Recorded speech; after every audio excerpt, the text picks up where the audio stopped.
All തട്ടമിട്ടാലുണ്ടല്ലോ ചുറ്റുമുള്ളതൊന്നും കാണാനേ സാധിക്കില്ല. ഈ ഒരു ഡയലോഗ് പറഞ്ഞ ആരാന്ന് നിങ്ങൾക്ക് എല്ലാവർക്കും അറിയാം, നിവിൻ പോളി.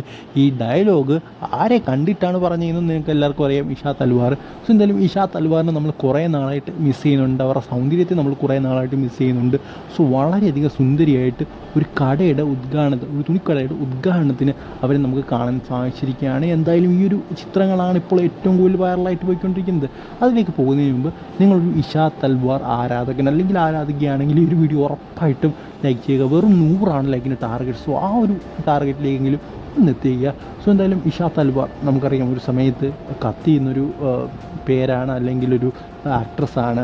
പിന്നെ ബോളിവുഡിലേക്ക് പോയി, പക്ഷേ അവിടെ അത്ര വലിയൊരു എന്താ പറയുക ഇമ്പാക്റ്റ് ക്രിയേറ്റ് ചെയ്യാൻ സാധിച്ചില്ല. പിന്നെ ഈ ഒരു ഇത്ര സൗന്ദര്യത്തോടെ അവർ നമ്മളധികം കണ്ടിട്ടില്ല എന്ന് തന്നെ പറയണം. വളരെ ഓക്വേർഡായിട്ടുള്ള ചില മൂമെൻറ്റ്സിൽ അല്ലാതെ കണ്ടിട്ടേ ഇല്ല എന്ന് തന്നെ പറയാം. ഇന്ന് വളരെയധികം സുന്ദരിയായിട്ട് നമുക്ക് ഇഷ തൽവാറിനെ കാണാൻ സാധിച്ചു. സോ അതാണിപ്പോൾ ഏറ്റവും കൂടുതൽ വൈറലായിട്ട് പോയിക്കൊണ്ടിരിക്കുന്നത്. അതിൻ്റെ കുറച്ച് ഇമേജസ് നിങ്ങളെ എനിക്ക് കാണിക്കണമെന്നുണ്ടായിരുന്നു. സോ അതുകൊണ്ടാണ് ഈ ഒരു വീഡിയോ ചെയ്തത്. സോ എല്ലാവരും ഈ ഒരു വീഡിയോയ്ക്ക് എന്താ പറയുക ലൈക്ക് ചെയ്യുക, നിങ്ങളുടെ കമൻറ്റും വിചാരിക്കും. സോ അടുത്ത വീഡിയോ ഇതുപോലുള്ള കുറേയധികം വീഡിയോ നിങ്ങൾക്ക് കാണണമെങ്കിൽ ലൈക്ക് ചെയ്യാൻ പറ്റുക. അടുത്ത വീഡിയോ കാണാം. Good bye.